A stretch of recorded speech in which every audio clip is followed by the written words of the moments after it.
Hey y'all, this is Bryce from Bryce and Bigham. It's been a while. Glad to be back. Today we're going to be doing a what's in my disc golf bag video. Me and Nathan are both avid disc golfers, and so is Carson. I don't know if we've had Carson on the channel. But without further ado, let's get this started. So first driver. First driver we have is the trusty Leopard. This is my very first driver I ever used.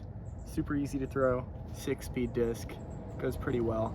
If you're a beginner, definitely recommend this. Great to start out with for both backhand and forehand. And I fucked up last game. I figured out I can still chuck this thing 300 feet if I slip. So definitely good.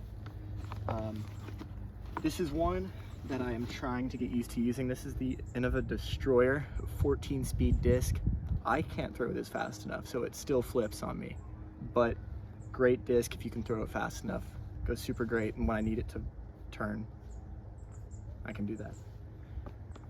Up next is my favorite driver in the bag, the West Side discs. Carson and Nathan can tell you I swear by this thing. Super great, 7-speed disc, super glidey. This thing just goes. And it's also very, very turny. So you hit a forehand, gonna go straight where you want it. Love this thing to death.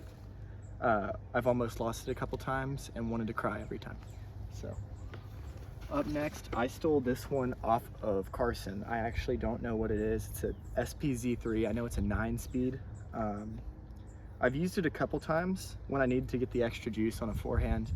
Other than that, not super familiar. We actually got this at the Trilogy Challenge at Two Rivers, and I'll be playing that again, or not again, I'll be playing that this summer with Carson and Nathan, and hopefully I do well.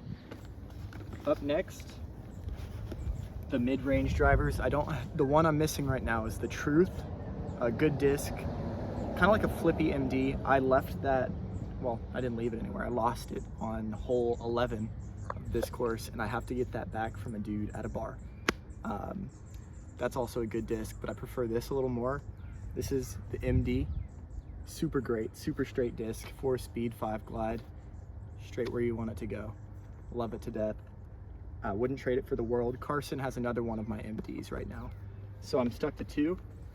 Up next, I've got the MD2. Also in the MD range, still 4-speed, 5-speed, or 4-speed, 5 glide, 0 turn, so it's still gonna go straight, but it's got a 2 on fade, so it's gonna fade out of the sky pretty hard when it slows down. And then last but not least, I have my 2 putters. I have the Rhino. This is more of a putt and approach, but it, 2-speed, 1 glide, and then 3 fade, so it likes to fall out of the sky. I actually prefer putting with this over this other putter. I have the Magnet. This is a 0 all around. Still a good disc. It's just like, this isn't very forgiving. It's gonna wobble a fuck ton if you throw it weird. Also super soft. I'm always afraid that I'm gonna end up breaking this one. But other than that, there's that. And then what else do I have in my bag? Obviously, I've got the disc rags in there. 2 things of water. It's hot as hell in Tennessee. And then up top, I've got my trusty Marshall speaker. This gets me through by playing some yacht rock. Also plugged a U-disc. If you're playing disc golf without U-disc, no, you should get U-disc. Super easy way to track your cards. You can start cards with friends, and totally worth the 15 bucks a year. It's not that expensive, and it really does change the game. That's all for today.